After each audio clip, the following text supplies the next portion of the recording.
Imagine taking someone's seat on a crowded plane only to find out the man you dismissed not only belonged there, but actually owned the entire airline. Airports bring out every side of people. Their impatience, their stress, their entitlement, and sometimes their absolute worst behavior.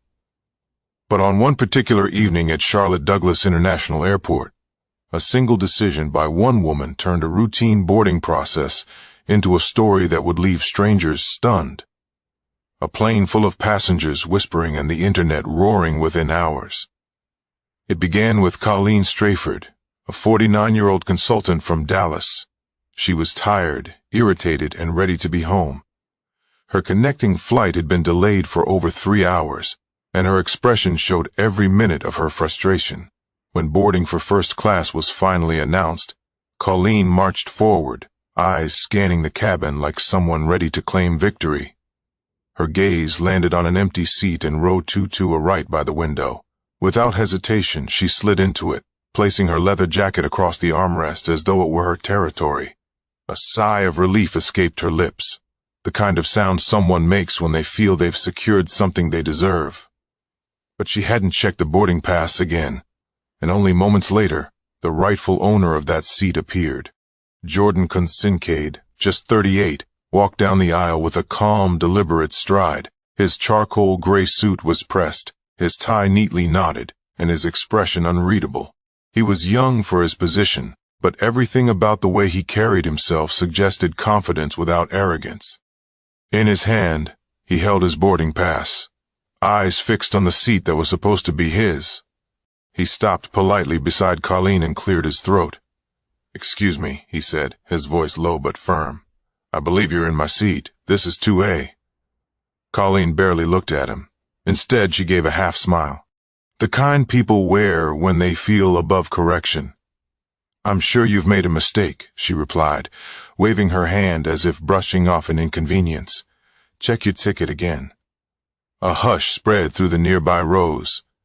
A middle-aged man in 3 billions leaned slightly forward, pretending to read his magazine, but listening intently. A young college student across the aisle adjusted her earbuds, pressing pause to catch every word. Even the flight attendant paused in her greeting of passengers to glance toward the tension growing in row 2. Jordan didn't argue. Instead, he calmly held out his boarding pass. "It says 2A right here." The attendant stepped closer and looked down at the ticket. "Yes, ma'am," she confirmed gently to Colleen. "This is Mr. Kincaid's assigned seat." Colleen's lips tightened. She pulled her jacket closer, refusing to move. "Well, I'm already here," she said with a tone that mixed annoyance with authority. "Can't he just sit somewhere else?" Gasps and whispers fluttered through the cabin. People exchanged looks, eyebrows raised. One man muttered under his breath, "Unbelievable." Jordan's eyes didn't waver. His calmness made the moment sharper, as though he'd been in situations like this before. He didn't raise his voice, didn't make a scene. He simply stood there waiting. The attendant shifted awkwardly. "Ma'am, we'll need you to take your assigned seat. This is a full flight." Colleen sighed heavily, loud enough for everyone around her to hear. "Figures," she muttered, not looking at Jordan, always trying to push boundaries. That one sentence hung in the air like smoke. The college student across the aisle glanced up sharply, eyes wide. The man in 3 billion shook his head. A woman further back whispered, "Did she really just say that?" Jordan heard it too. His jaw tightened for the briefest moment before his composure returned. He adjusted his cufflinks, almost like he was resetting himself. "I'd like to speak to the captain," he said evenly, not out of anger, but with a quiet authority that caught even the flight attendant off guard. Passengers shifted in their seats. Phones appeared in hands, subtle but unmistakable, recording what had become more than just a seating dispute. Everyone sensed that this was no longer about a chair in row 2. It was about something much bigger, something that was about to blow wide open. But no one could have predicted the shock that was waiting just a few minutes later. The air in the cabin grew heavy. People weren't just boarding anymore. They were watching. A small circle of tension had formed around row 2, and in the middle of it stood Jordan Kincaid and Colleen Strayford, 2 strangers locked in a battle over respect that neither had expected when they showed up at the airport. The flight attendant cleared her throat, her smile straining under the weight of the situation. "Ma'am, please," she said to Colleen. I need you to move to your assigned seat so we can continue boarding. Colleen leaned back in 2A, crossing her arms like a child refusing to give up her toy. This is ridiculous, she said, voice loud enough for half the cabin to hear. I've been traveling all day. I just want to get home. Why can't he just take another seat? Jordan stayed composed, but his silence was louder than her words. He stood tall, boarding pass still in hand, never raising his voice. Passengers studied him carefully, his calm demeanor, his sharp suit, his quiet refusal to be dismissed. Finally, he spoke. With all due respect, this is my assigned seat. I'm not asking for special treatment, just a seat I purchased. Colleen gave a laugh.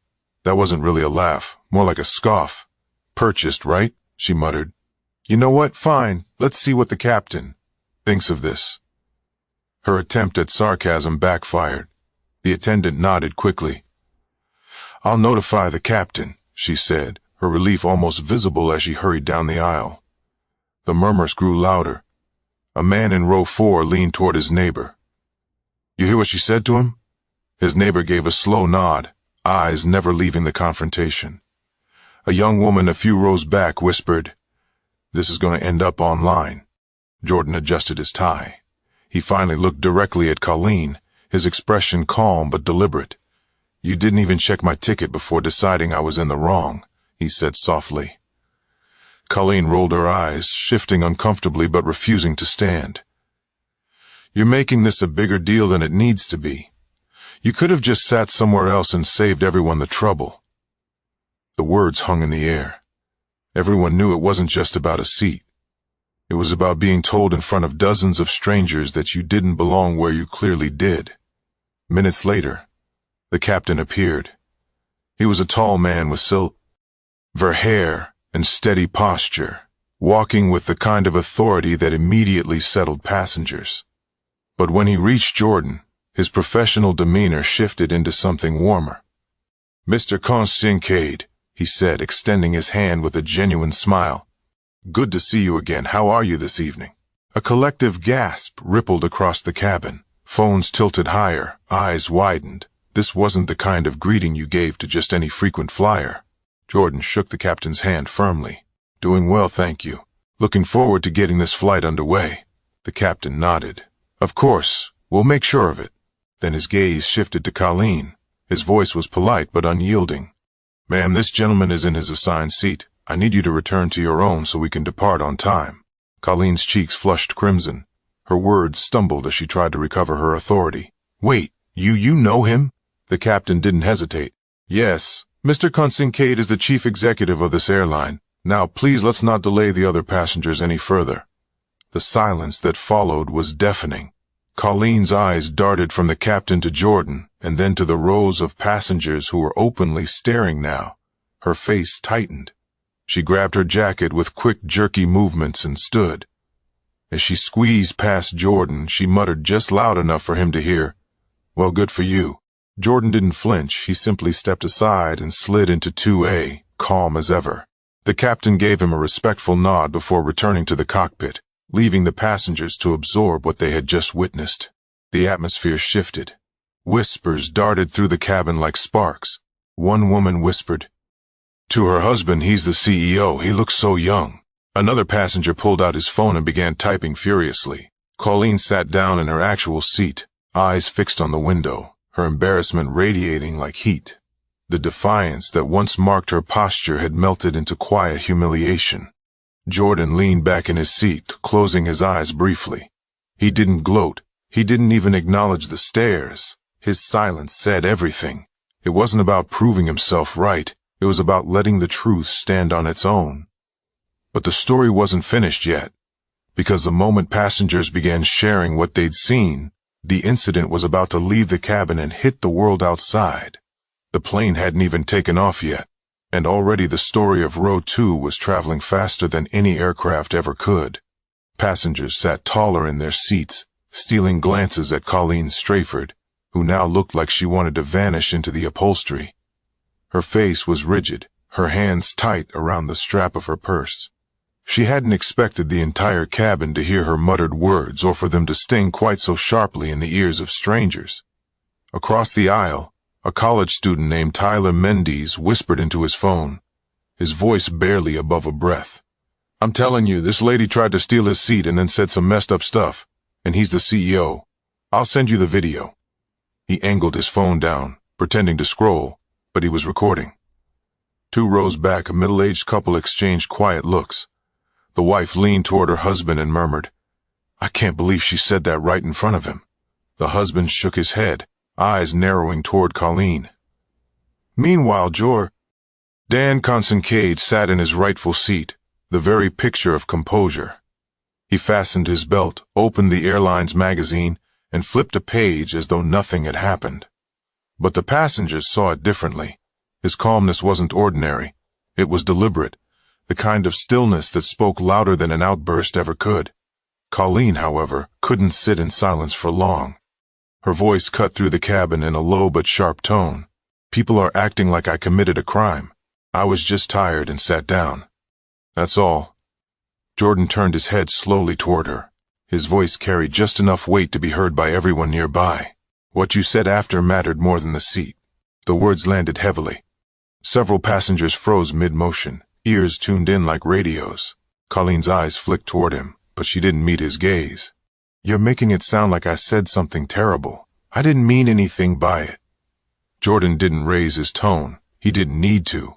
"Intent doesn't erase impact," he replied evenly. "When you assume someone doesn't belong, that's not just about a seat on a plane. That's about something bigger." The silence after his words was piercing. People shifted uncomfortably. A man in 3 billions muttered, "He's right," under his breath. Colleen bristled. "Oh, so now I'm some kind of villain because I was tired and frustrated." Her words trembled on the edge of defensiveness, but she couldn't quite disguise the shame underneath. Jordan looked at her calmly. "No one said you're a villain, but sometimes a moment like this makes us face the parts of ourselves we don't like to admit are there." That was it, the line that cut through the cabin like a blade. Even those who hadn't heard Colleen's original mutter now understood. And it wasn't just her who felt the weight of it. It was everyone who'd ever made a snap judgment. Everyone who'd ever let frustration disguise prejudice. Phones captured every second. Some passengers typed furiously into notes apps. Others whispered commentary to their seatmates. The story wasn't staying inside this plane. Colleen shifted uncomfortably in her seat, finally snapping back with a weak defense. "Look, you don't know me. You don't know what kind of person I am." Jordan's eyes softened, not with sympathy, but with something steadier. "You're right, I don't. But in this moment, what you said spoke louder than who you say you are." The attendant returned quietly, checking overhead bins, her posture stiff, as though she too felt the weight of the exchange. The cabin seemed to exhale all at once when she moved on, but the tension never really lifted. Passengers weren't just observers anymore. They were witnesses. They knew this wasn't about a boarding dispute. It had become a snapshot of the world playing out in real time in row 2.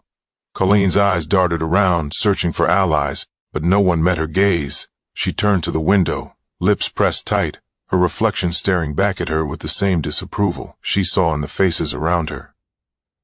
Jordan went back to his magazine, flipping another page with deliberate calm. It wasn't about winning. It was about not letting her words define him. And yet, in a strange way, his restraint only magnified the weight of her misstep. The plane eventually filled. The overhead bins closed. The safety instructions began, but no one was paying attention to the usual announcement. Their thoughts lingered on what they'd just seen, on what they just heard, but the cabin didn't know yet that the real impact wouldn't come from inside this plane.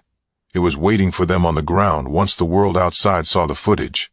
The flight attendants had finished their routine checks, but the atmosphere in the first few rows was still tense.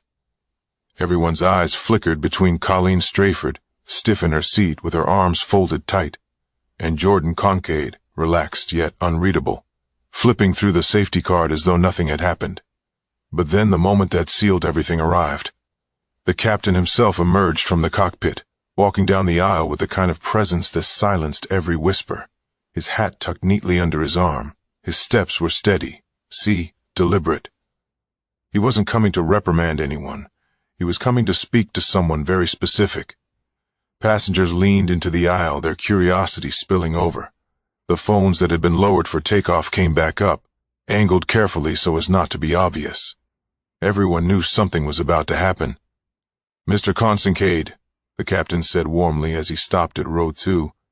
His voice was clear, carrying just enough for the surrounding passengers to hear. He extended his hand without hesitation. "Always a pleasure to have you on board.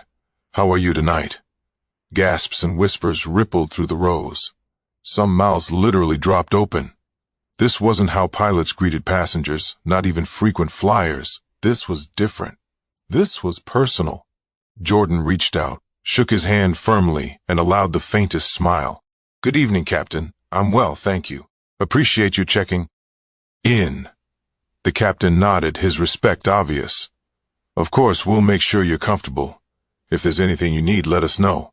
Colleen's face drained of color. Her eyes widened as she looked between the captain and Jordan, disbelief settling in her expression. She stammered before she could catch herself. "Wait, hold on. You know him?" The captain turned his gaze to her, polite but firm. "Yes, ma'am. This is Mr. Jordan Kincaid, our chief executive officer." The sentence hit the cabin like thunder. A young man in row 5 whispered, "No way." A woman clutched her husband's arm.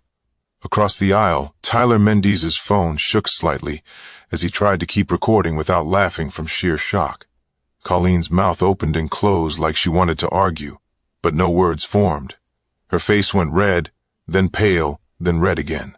She pulled her jacket tighter across her lap, her hands fumbling as though clinging to any sense of control. The captain, however, wasn't lingering. He gave Jordan a final nod. "We'll make sure this flight runs smoothly. Welcome back, sir."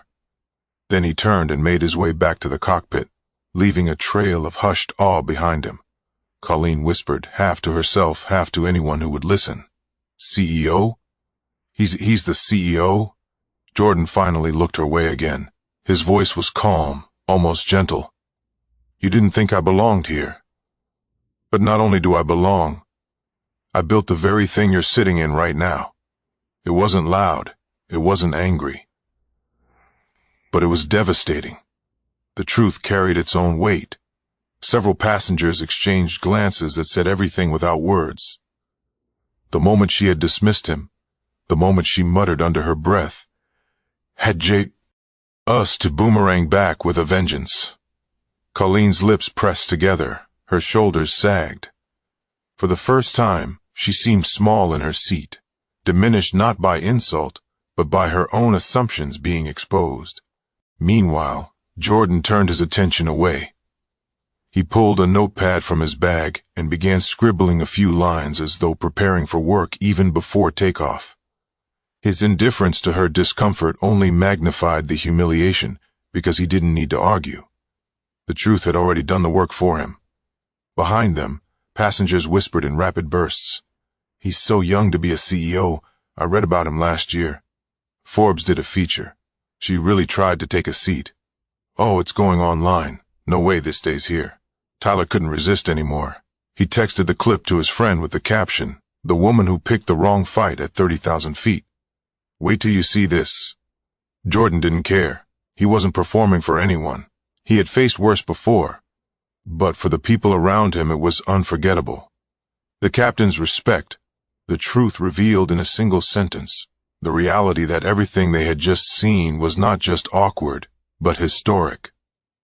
Colleen sat rigid, staring out the window, pretending the sky beyond could swallow her whole. But there was no hiding. Everyone had seen, everyone had heard. But the humiliation in that cabin was just the beginning, because the world outside was waiting, and within hours millions would witness the exact same scene. The captain's return to the cockpit didn't erase what had just happened. It cemented it. The truth was out, and now the energy in the cabin had shifted. Boarding wrapped up quickly, but no one was talking about seatbelts or tray tables anymore. They were talking about Jordan Kincaid. Colleen Strayford sat in her real seat, now a few rows back, her body turned stiffly toward the window. She avoided eye contact, but her humiliation was impossible to hide.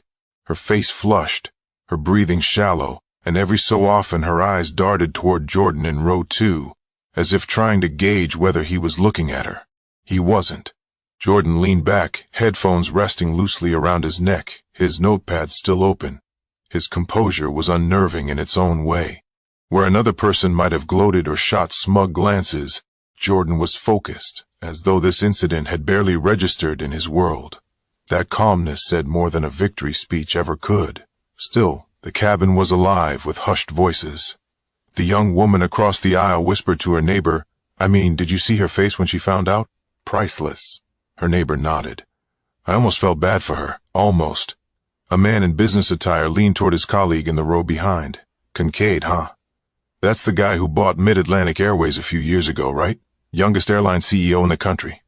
His colleague gave a low whistle, and she told him to sit somewhere else. Unreal. Phones were out again, though discreetly this time. Text messages flew through the cabin. "You won't believe what I just saw," one read. "Lady tried to steal CEO's seat. Whole thing blew up." Jordan, sensing the stares, finally slipped off his headphones and glanced down the aisle. His voice carried enough to be heard by those in the first few rows, but it wasn't confrontational. It was measured, almost reflective. "Everyone here just wants to get home," he said. "That includes me. I'd appreciate it if we could let the matter rest and have a peaceful flight." The tone was so even, so deliberately calm, that it quieted the whispers almost instantly. It wasn't a demand. It was a reminder, and it worked. But Colleen couldn't stay silent. Her pride still smoldered, and though she knew every eye was on her, she leaned forward in her seat and called out toward him. "You think you're better than everyone just because you run this place?" The words made heads turn again. The flight attendants exchanged nervous glances, unsure if they should intervene. Jordan looked back over his shoulder, his expression steady. "No," he said simply, "but I don't think anyone's better than anyone else either, and that's the difference." That single line landed harder than any argument could have. Some passengers nodded subtly, others murmured under their breath. One man whispered, "That's how you shut it down." Colleen shrank back into her seat, her lips pressed tight. She had nothing left to throw. Every attempt to reclaim her pride only exposed her further. As the plane finally taxied down the runway, the tension began to shift into something else. Reflection. Passengers replayed the scene in their heads. Some felt uncomfortable at how easily they had believed Colleen's authority at first. Others admired Jordan's restraint, his ability to let dignity do the talking. The flight attendant closest to row 2 approached quietly, crouching slightly beside Jordan's seat. "Sir, I just wanted to apologize for the trouble earlier," she whispered. Jordan gave her a small smile. Not necessary. You handled it professionally. "These things happen." Her relief was visible. "Thank you," she said, straightening and moving on. That was the difference. Where Colleen had tried to exert control through dismissal and assumption, Jordan exerted it through grace and composure. And the passengers felt it. They felt the contrast between arrogance and dignity play out in real time. For the rest of the flight, Colleen stayed silent, her eyes glued to the dark window outside. Jordan, on the other hand, returned to his notepad, writing ideas that no one could see. He had shut the book on the confrontation long before the plane lifted off the ground, but the passengers hadn't. They knew the story wasn't going to stay locked inside this aircraft. They knew the second wheels touched the tarmac. The world outside would be waiting for it. But what they didn't realize yet was just how quickly the footage, the whispers, and the details would explode beyond the cabin walls, spreading like wildfire across the internet. By the time the plane landed in Dallas, Row 2 had become more than a memory. It had become content. The quiet glow of phone screens lit up the cabin before the wheels even touched the ground. Clips were trimmed, captions written, and hashtags added. The passengers didn't just witness the clash between Colleen Strayford and Jordan Consincade. They carried it with them into the digital world. Tyler Mendes, the college student who had filmed the clearest video, uploaded it within minutes of landing. The caption was blunt. "Woman takes man's seat in first class. Finds out he owns the airline." It was 15 seconds long, shaky, but clear enough to show Colleen insisting Jordan sit somewhere else, and the captain's respectful handshake moments later. By the time Tyler grabbed his bag from the overhead bin, The post already had hundreds of likes. By the time he reached baggage claim, it had thousands. By the time he got into his Uber, it was climbing past 100,000 views. News outlets picked it up next. A local Dallas station aired it with the headline, "Airline CEO faces seat showdown with passenger." Then bigger outlets followed. By morning, it was on national broadcasts, framed not just as an awkward in-flight spat, but as a story about assumptions, bias, and humiliation playing out in the most public way possible. Social media, of course, had its field day. Comments poured in beneath the viral video. She really told the CEO to sit somewhere else. The audacity. This is why you treat everyone with respect. You never know who you're talking to. I don't even care that he's the CEO. That calm clapback was legendary. Imagine being her right now. I'd never show my face again. Memes surfaced before sunrise. Screenshots of Colleen's shocked expression were paired with captions like, "When you realize the man you dismissed signs your pilot's paycheck." Another meme read, "She thought he didn't belong in 2A. Turns out he owns row 1 through 40. Jordan Consincade's name began trending by breakfast. People shared articles about his rise in the aviation industry, about how he'd taken over Mid-Atlantic Airways at 34 and reshaped it into one of the fastest-growing regional carriers in the U.S.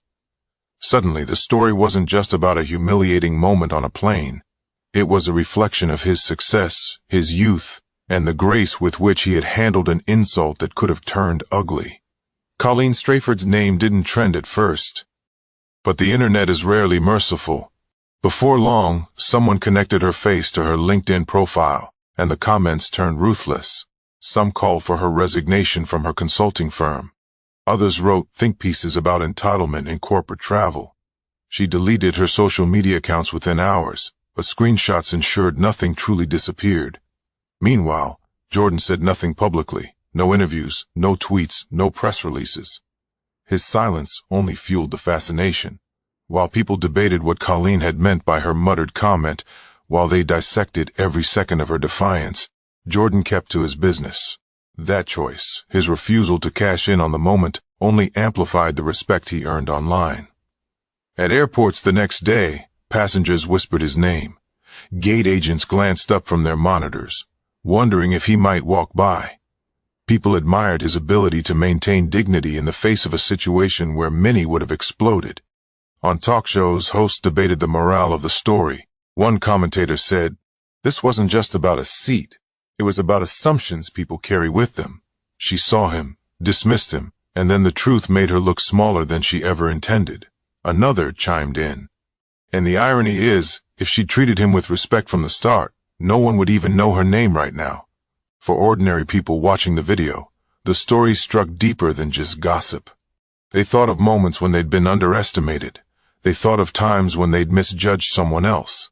The clip became less about travel and more about human behavior, how pride, bias, and arrogance could collapse in seconds under the weight of truth.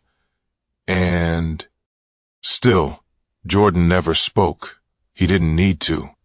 The world had already decided what it saw in him: composure, confidence, and quiet strength. But behind the viral headlines and internet jokes, there was still one more layer waiting: the reflection. Because this wasn't just about Colleen's humiliation or Jordan's dignity. It was about what it meant for everyone watching, including us. By the time the story had been picked apart on morning talk shows, shared across countless feeds, and debated in offices, Jordan Consincade was already moving on with his day. He had a meeting scheduled downtown, a presentation to prepare, and no time to scroll through the noise. But the passengers who had been on that flight, and the millions who had watched the video, couldn't stop thinking about it. For Jordan, it wasn't about going viral.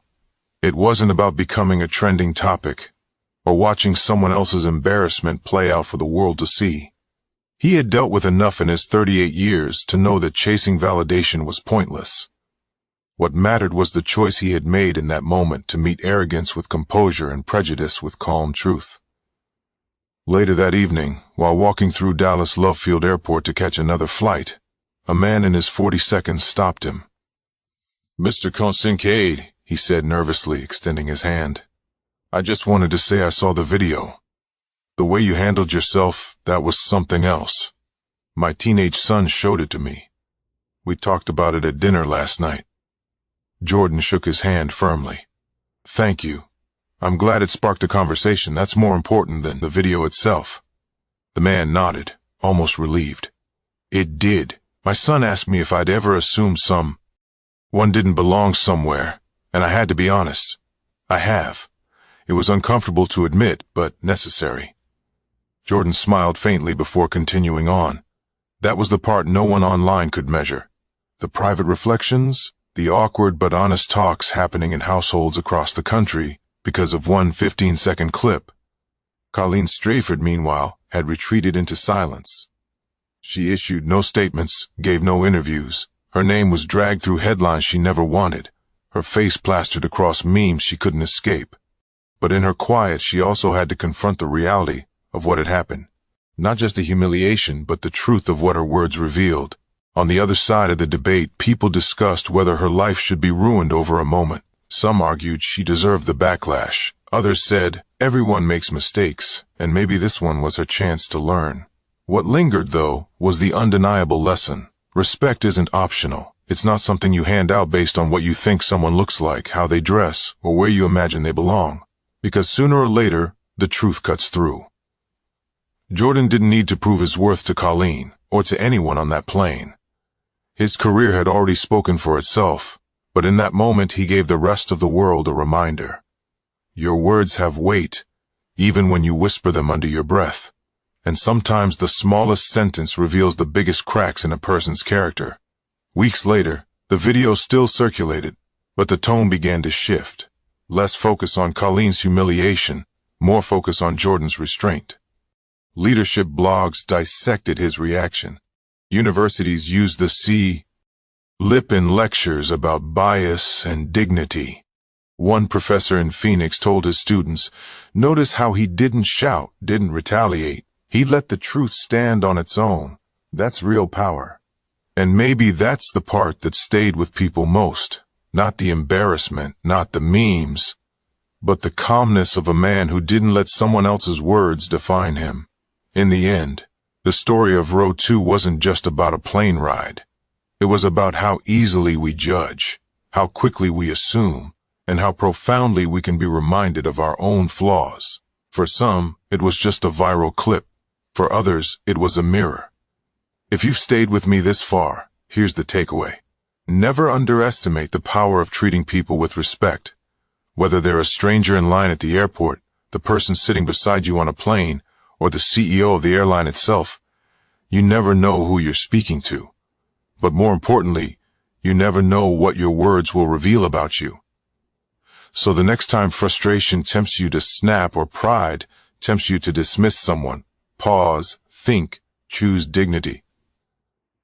Because stories like this remind us that seats, titles, and positions don't define who deserves respect. Character does. Thank you for listening to this story. If you want more true-to-life stories that make you think, make sure to subscribe and stay tuned for the next